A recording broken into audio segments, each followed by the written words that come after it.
Welcome to KAWC's The Hotspot. I'm Max Schwitzing. And I'm Elias Alvarez. Produced by the KAWC Student Newsroom, we look forward to bringing you news that matters to Yuma and La Paz counties. This week, we talk about water safety in pools and how Yuma turned out to be more than just a training stop for one doctor.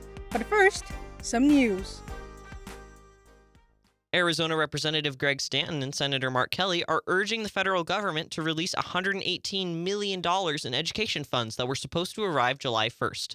The money is being held up as part of a national review affecting programs like after-school care, English instruction, and teacher support.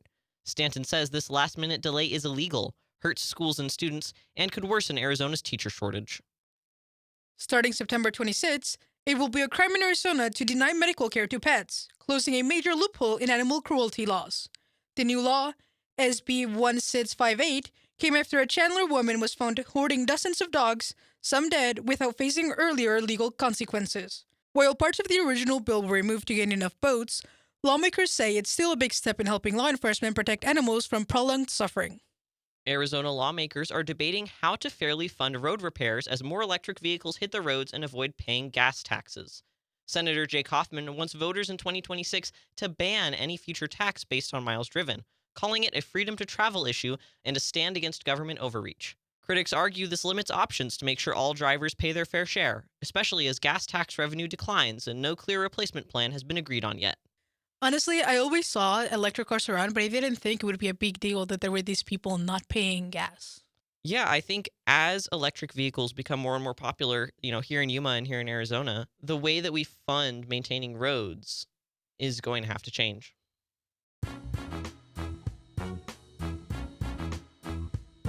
In this week's Flash interview, student reporter Maya Manry learns about the busiest time of year for delivery drivers. All right, so my name is Ivan. I work for Herman, HG Inc. The only bad things about this is just, the weather. Just being out in the heat, it's a challenge, but it's not that bad, honestly. It's pretty good pay, not that bad. How far do you go across the state to deliver packages? Is it just in Yuma, or? Yeah, it's just here on Yuma. So our station is over there by 7E, over by the Araby Road. And I just come all the way down here in the Yuma Palms, and that's pretty much all my route. What would you say is the busiest time of year for you? Okay, Christmas. Christmas is the busiest. For me, it's back to school, which is what is it, July? Well, it's about to start. Yeah, so it's gonna be really busy.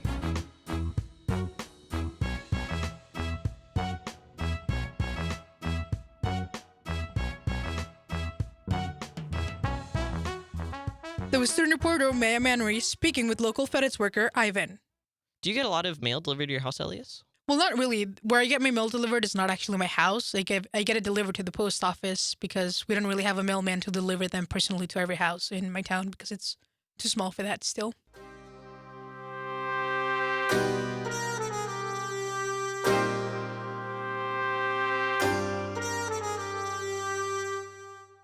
In this episode's Sound of the Week, student reporter Chloe Michael shares her personal experience from waking up to going into work.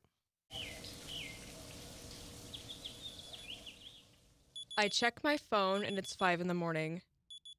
I'm way too comfortable to leave my bed, but there's a busy day ahead of me.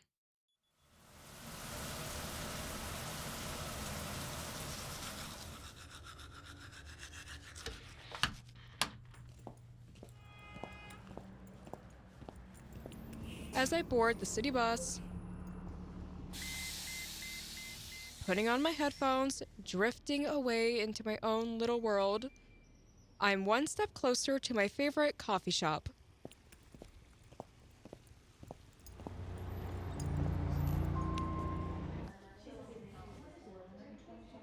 I grab my coffee with the fun new version of my name. After checking the time, I pick up the pace and head to work, trying to look alive as much as possible. Until I run into a friendly stranger. We chat for a bit. I wish him a good day as I reach my destination. When I arrive at work, I'm ready to take on the day, one step at a time. From the KAWC Student Newsroom, I'm Chloe Michael.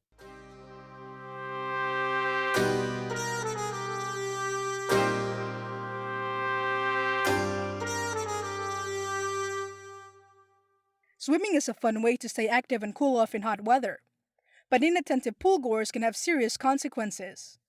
From the KAWC Student Newsroom, Max Schwitzing reports. More children ages 1 through 4 die from drowning than any other cause of death. The Center for Disease Control found that July has the highest rate of unintentional drownings. Valley Aquatic Center pool manager Dennis Norris says quick response is most important to the pool's lifeguards. Keep a close eye because anything can happen within seconds. It only takes a couple seconds for a kid to stress out. Norris suggests children under 14 should wear life jackets if they are uncomfortable in water.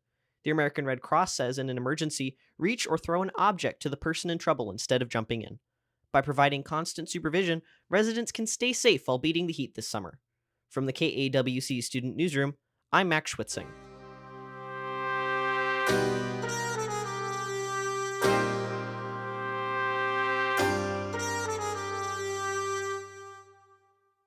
When Dr. Matthew Bishop arrived in Yuma for residency, it was supposed to be temporary. But the people, the pace, and a chance to give back convinced him to stay. KAWC student reporter Elias Alvarez has more on his story.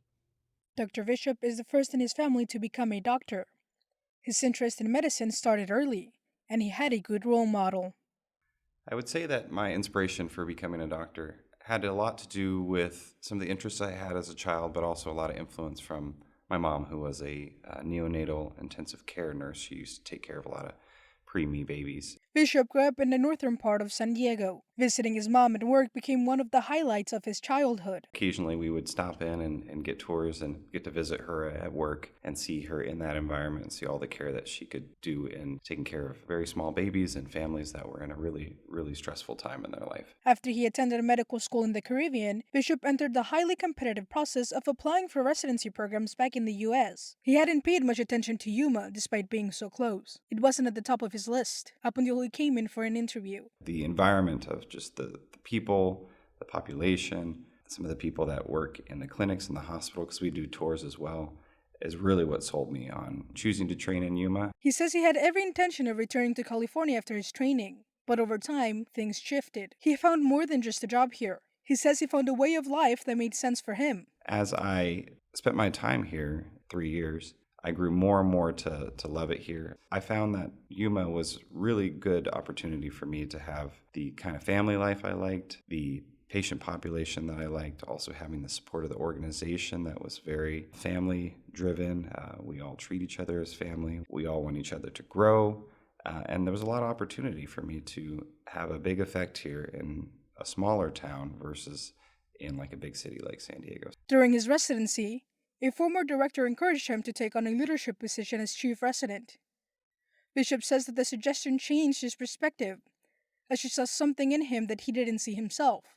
Bishop ended up joining Mentoring Me MD, a mentorship program that connects doctors in training with local students interested in healthcare. At the time, the program was led by another doctor, who ended up leaving for another opportunity. Bishop found himself suddenly in charge of the mentor program. I was really interested for those same reasons in going down that route of mentorship, and also bringing the generation behind me up and getting them into med school, getting them into residency, getting them to excel. So I joined her on that project, and then she had a change in her career plans, so I became the main leader for that program. The mentorship program now serves a wide range of local students across healthcare fields. Bishop says mentorship helps students who felt like he did believe that they belong in the field, even if the path looks difficult. Not everybody's path is just a straight shot. Everything goes perfect. Sometimes it's stumbling blocks or sometimes it's redirection, but still advancing forward to that main goal. And so I think that the biggest thing this program offers is getting younger students to the support that they need, either whether it's emotionally or motivationally, or also practically in building skills so that they can feel like they can keep going. That mission is one of the reasons he stayed, along with the close-knit community he found living and working in Yuma. Working in Yuma, but also living here, just makes me appreciate how much people are connected here and how important it is to grow the community as a whole. Anvita Health launched the residency program Bishop is a part of, specifically to train doctors to stay and work in the community. The program graduated its first graduating class 10 years ago this summer. Anvita Health is a supporter of KAWC. From the KAWC Student Newsroom, I'm Elias Alvarez.